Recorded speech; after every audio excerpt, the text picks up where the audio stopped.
जिनके बारे में आप पूछना चाहते हैं वो पिछले 10 सालों से लगातार मुबारकपुर में विधायक थे, तो उनका घर तो मुबारकपुर के बाहर है।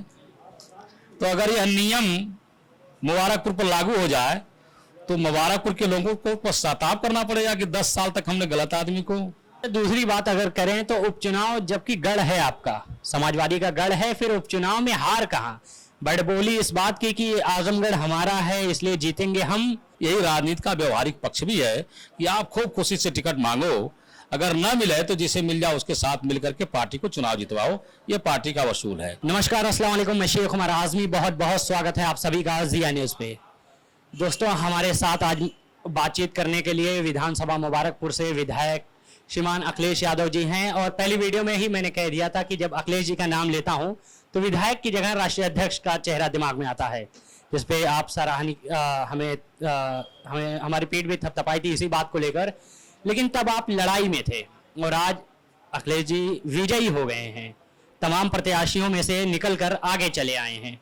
और भी प्रत्याशी थे लेकिन यहाँ नहीं पहुँच पाए और हम कार्यालय पे मौजूद हैं, तो बातचीत करेंगे उस वक्त क्या लड़ाई थी और अभी माहौल कैसा है। उस वक्त जो लड़ाई थी भारतीय जनता पार्टी के खिलाफ, जोगी के कुशासन के, जन विरोधी नीतियों के, बढ़ती हुई महंगाई के, बढ़ती बेरोजगारी के और पूरे प्रदेश के अंदर सरकार द्वारा प्रायोजित सांप्रदायिकता के विरोध में चुनाव चल रहा था। और हम लोगों को बड़ी उम्मीद थी कि समाजवादी पार्टी की सरकार बनने जा रही है और माननीय अखिलेश यादव जी उत्तर प्रदेश के मुख्यमंत्री बनने जा रहे हैं। लेकिन कुछ वजहों से हमारी सरकार नहीं बन पाई, जिसका मलाल मुझे तो है ही है, साथ ही साथ पूरे उत्तर प्रदेश की जनता को है। जो गरीब, किसान, मजदूर, अल्पसंख्यक तबके के लोग हैं, जो पिछड़े जात और दलित बिरादरी के लोग हैं, सब लोगों का इस बात का मलाल है कि हम लोगों ने सरकार बदलने के लिए वोट डाले थे, लेकिन किन्हीं वजहों से हम सरकार नहीं बदल पाए।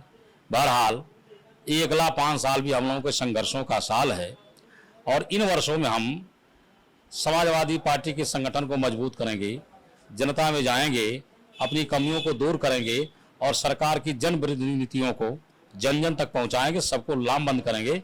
और आने वाले 2024 की हम तैयारी करेंगे ताकि समाजवादी पार्टी अपने संगठन के बल पर उत्तर प्रदेश से अगर भारतीय जनता पार्टी को रोक देती है तो दिल्ली के अंदर भारतीय जनता पार्टी की सरकार नहीं बन पाएगी।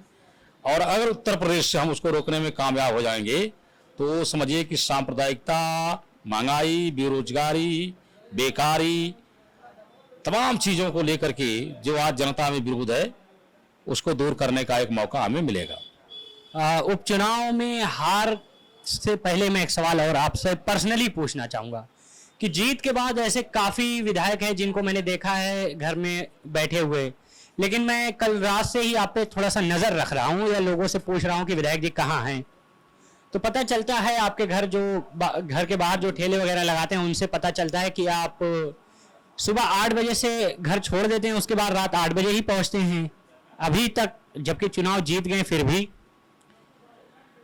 अब देखिए, चुनाव तो मैं बहुत देर से जीता और बड़ा लंबा संघर्ष करना पड़ा, लेकिन 15-20 सालों से लगातार मैं मुबारकपुर के लोगों के बीच में रहता हूँ। जो लोग मुझे वोट देते हैं वो भी, और जो लोग किन्हीं वजहों से मुझे वोट नहीं देते हैं वो भी, सब लोग मुझे बड़ी मोहब्बत करते हैं और इतना लोगों से घनिष्ठ लगाव हो गया है, संबंध हो गया है। तो जहाँ कहीं भी छोटी मोटी घटनाएं होती हैं, शोक की घटनाएं होती हैं, गमी की घटनाएं होती हैं, खुशी की घटनाएं होती हैं, कार्यक्रम प्रोग्राम होते हैं, तो मुझे लोग वहाँ देखना चाहते हैं और बुलाते हैं, तो मैं उसमें लगा रहता हूँ, इसलिए कि जनता की सेवा के अलावा दूसरा मेरे पास कोई काम नहीं है। न तो मेरा कोई अलग से बिजनेस व्यापार है, न तो नौकरी चाकरी है। जनता की सेवा और सियासत मेरी ज़िंदगी है और इस ज़िंदगी को खूब मौज से अपनी भरपूर ढंग से मैं जीना चाहता हूँ। इसलिए लोगों के बीच में सुबह ही निकल जाता हूँ, शाम तो वापस होता हूँ, इसमें मुझे बड़ा सुकून मिलता है। अच्छा, दूसरी बात अगर करें तो उपचुनाव जबकि गढ़ है, आपका समाजवादी का गढ़ है, फिर उपचुनाव में हार कहाँ? बड़बोली इस बात की कि आजमगढ़ हमारा है इसलिए जीतेंगे हम। या कोई और बात? उपचुनाव में थोड़ा हम लोग पीछे हो गए, उसके तमाम कारण हैं जिनको हम लोग अध्ययन कर रहे हैं। जहां तक हम आजमगढ़ के हैं तो कुछ लोग हर चुनाव में अपना अलग अलग नियम बना लेते हैं। जिनके बारे में आप पूछना चाहते हैं वो पिछले 10 सालों से लगातार मुबारकपुर में विधायक थे, तो उनका घर तो मुबारकपुर के बाहर है। तो अगर यह नियम मुबारकपुर पर लागू हो जाए तो मुबारकपुर के लोगों को पश्चाताप करना पड़ेगा कि 10 साल तक हमने गलत आदमी को बनाए रखा, बाहरी आदमी को बनाए रखा। तो इस तरह की बातें लोग अपने फायदे के हिसाब से बकते रहते हैं, कहते रहते हैं। राजनीति में इन सब चीजों का कोई महत्व नहीं रहा, हकीकत नहीं। अखिलेश यादव जी या उनके परिवार के लोग या धर्मेंद्र यादव जी आजमगढ़ के लोगों के जन जन में रहते हैं, बसते हैं। अपने काम के बल पर, अपने विकास के बल पर, लोगों की मोहब्बत के बल पर, सियासत के बल पर। अब उन लोगों को आजमगढ़ से अलग नहीं किया जा सकता है। कुछ लोग अपनी सुविधा के अनुसार से छोटी मोटी बातें कर रहे थे, उसका हम कोई गौर नहीं करते, न ध्यान देते। अच्छा, दूसरी बात मैं ये कहूंगा कि अब की बार का नारा था कि सबका साथ सबका विकास, भाजपा का, लेकिन उसी के साथ आप लोगों का भी नारा था कि हम इस बार सबको लेके चलेंगे, समाजवादी पार्टी सबको लेके चलेंगे और सभी के साथ आगे बढ़ेंगे। लेकिन जहां देखा जा रहा है कि समाजवादी पार्टी में आजमगढ़ में ही बड़ी ही तनाव महसूस हो रही है, चाहे वो टिकट वितरण को लेकर हुआ, अलग अलग विधानसभाओं में अलग अलग लोगों ने कहा कि नहीं, गलत आदमी को टिकट दे दिया है, फलां को देते तो सही होता। हालांकि जितने को भी मिला सभी लोग विजयी प्राप्त हुए, ये अलग बात है। लेकिन उस वक्त से ही थोड़ा सा तनाव था। लेकिन अभी जैसे ही थोड़ा चुनाव का मामला शांत हुआ और आजमगढ़ के समाजवादी पार्टी से जिलाध्यक्ष के लिए बड़ा ही तनाव लोगों में हो रहा है। काफी लोग कह रहे हैं कि जो फिलहाल हैं जिलाध्यक्ष वो कभी पब्लिक में देखे नहीं जाते, तो इसलिए जिलाध्यक्ष को बदलाव होना चाहिए, समाजवादी पार्टी में थोड़ा सा बदलाव होना चाहिए। जो 20-20, 40-40 साल से समाजवादी में हैं उनको कोई पद नहीं मिलता, कार्यकर्ता के तौर से वो जीते हैं, उसके बाद मर जाते हैं, कोई पद नहीं मिलता। ऐसा भी होता है क्या समाजवादी में? देखिए, इसे राजनीति की भाषा में तनाव नहीं कहते हैं, प्रतिस्पर्धा कहते हैं। जाहिर सी बात है कि पूरे उत्तर प्रदेश के अंदर सबसे बड़ा दल समाजवादी पार्टी है। सरकार कोई बना ले, लेकिन सबसे बड़ा संगठन गांव गांव तक, कस्बों तक, बाजारों तक, शहरों तक अगर किसी पार्टी की इकाइयां हैं, संगठन है, तो समाजवादी पार्टी का है। और बेबाक रूप से माननीय अखिलेश यादव जी उत्तर प्रदेश के सबसे बड़े नेता हैं। तो जब टिकट के सवाल होते हैं तो प्रतिस्पर्धा होती है। एक एक जगह कई कई हमारे विधायक बनने के लायक कार्यकर्ता हैं। जाहिर सी बात है, सब लोग टिकट चाहते हैं तो अपना प्रयास करते हैं।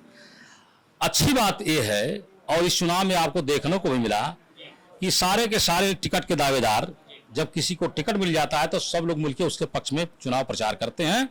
और यही राजनीति की अच्छाई भी है, यही राजनीति का व्यवहारिक पक्ष भी है कि आप खूब खुशी से टिकट मांगो, अगर ना मिले तो जिसे मिल जाए उसके साथ मिलकर के पार्टी को चुनाव जितवाओ।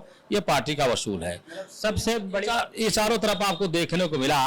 अगर तनाव रहता तो 10 में से हम 10 लोग जीत कहां से जाते? कोई तनाव नहीं था। तनाव ना तो लोग दूसरे लोग बनाते बिगाड़ते रहते हैं, ऐसा कोई कुछ नहीं। समाजवादी पार्टी एकजुट है, समाजवादी पार्टी अपने ढंग से काम कर रही है। चुनाव में हारना जीतना लगा रहता है।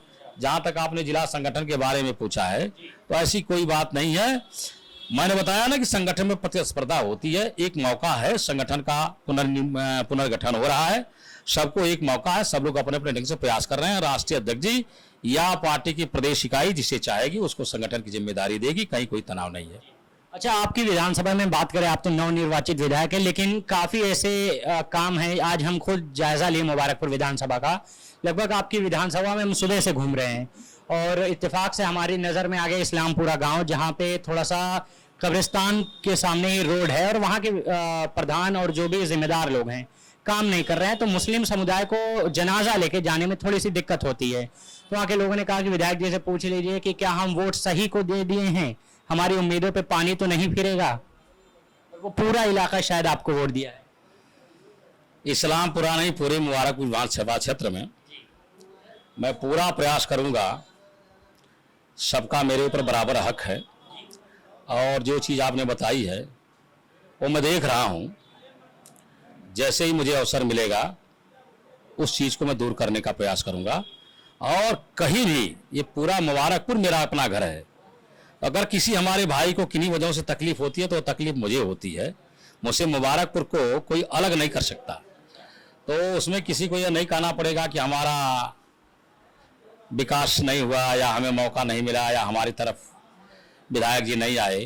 पहली बात तो मैं विधायक नहीं हूँ, मैं वही पुराना अखिलेश हूँ, जनता का सेवक, सबका भाई, सबके परिवारों के बीच में रहने वाला और आने जाने वाला। इलेक्शन हो या ना हो अलग बात है। मैंने बताया ना कि जनता की सेवा के अलावा दूसरा में ना कोई ना पेशा है, न कोई बिजनेस, न व्यापार है। लोगों के बीच में रहना, समाजवादी पार्टी को मजबूत करना। अखिलेश यादव, मुलायम सिंह यादव जिंदाबाद, मुबारकपुर की पब्लिक जिंदाबाद, यही मेरा एक। विधायक जी बहुत धन्यवाद हमारे साथ बातचीत करने के लिए। विधानसभा मुबारकपुर से अपने तमाम विधायकों से हमारी बातचीत देखी है। सपा के विधायक जो प्रत्याशी थे उस समय हमने बात किया था, आज विधायक भी हो गए हैं, तो ये भी बड़ी अच्छी बात है कि हम मुबारकपुर विधायक से भी अपनी बातचीत कर लिए हैं और यहाँ के विकास के बारे में भी जान लिए हैं। और बहुत बहुत शुक्रिया आपका देखने के लिए ज़िया न्यूज़।